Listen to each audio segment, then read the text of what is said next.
Hey, book friend. Welcome back to the What's Your Next podcast. The podcast is basically your bookish BFF. I'm Laura, and today we're diving into the ultimate summer reading mood. If you've ever watched Rob Summer House and thought, I want to be part of this messy group of friends getting sunburned in the Hamptons, then this episode's for you. Before we get to the recommendations, I have to tell you a personal story. I lived in New York City from 2006 to 2020.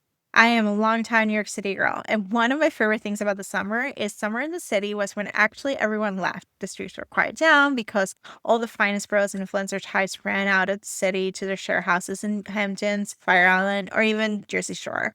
It was a great place, a great time to go to brunch and just enjoy the empty city. And while I'll be totally honest, the beaches here in New York City, they're fine.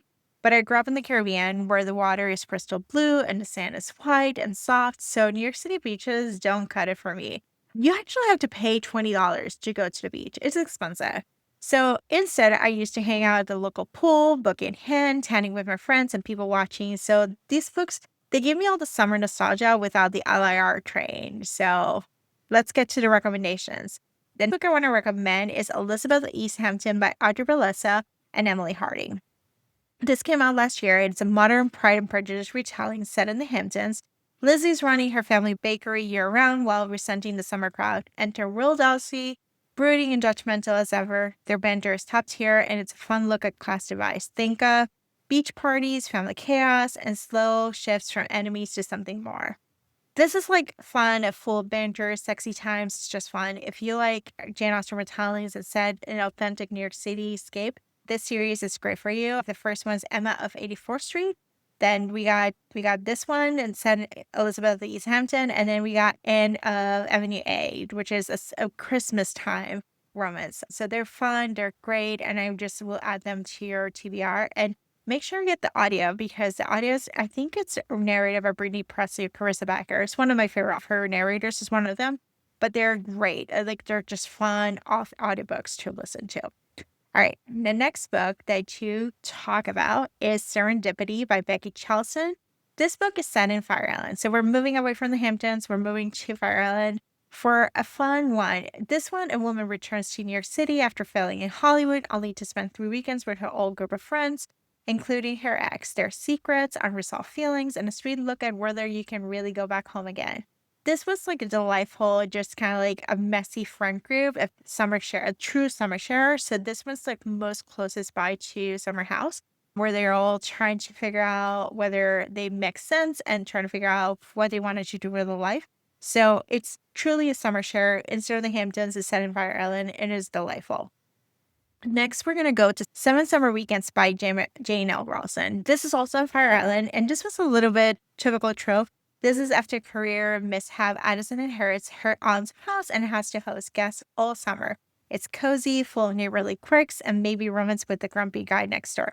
This book feels like soft summer breeze. I will tell you, this book, I believe the book before that is the story about the guy. It's a little bit sad.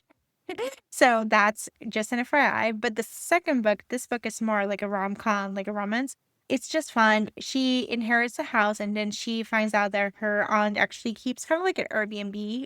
And so she has different guests coming in and she has to find herself and find a story. She thought she was going to sell the house, but there was a clause that she couldn't. She needed to get the house ready for that. And so, yeah, so she finds maybe love and just finds a community and finds actually like a place sense of belonging in Fire Island.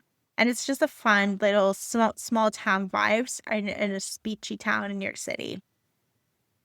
The next book in the series is Summer or Sag Harbor by Sunny Hostin. This is a special. It follows a woman who heads to Sag Harbor, a historic Black beach community, to heal heartbreak, the community activism, new friendships, and beautiful exploration of what it means to belong. This is just like a fun, if you love Summer House and Martha's Vineyard, this is kind of like a similar vibes for it. So it's just kind of like fun. All right, so we're going to go to the ones where Hampton chefs are happening. So In Good Company with Kat Singleton. All right, this is a spicy. It's a private chef who lands her dream gig, and the Hamptons only trying her clients her ex-older brothers, a billionaire with serious charm, lots of forced proximity, steamy summer tension. So he actually has feelings for her. He always wanted her, but because she was with his brother, he couldn't act on it. So when he sees her at an event and she's a chef, he basically just does everything he can to hire her to be his personal chef. and to be his companion. And it's just so sexy and so fun. She wants to be an influencer. She has a deadline. She's supposed to actually leave to Virginia to help with her parents' family business. And he's like, no, I want you. And so he's like basically helping her how to become a cooking influencer. So it's just like fun. So those are the recommendations, whether you're reading Poolside like I did in New York City or currently doing in Tampa. I promise you these books will transport you into sun-soaked summer.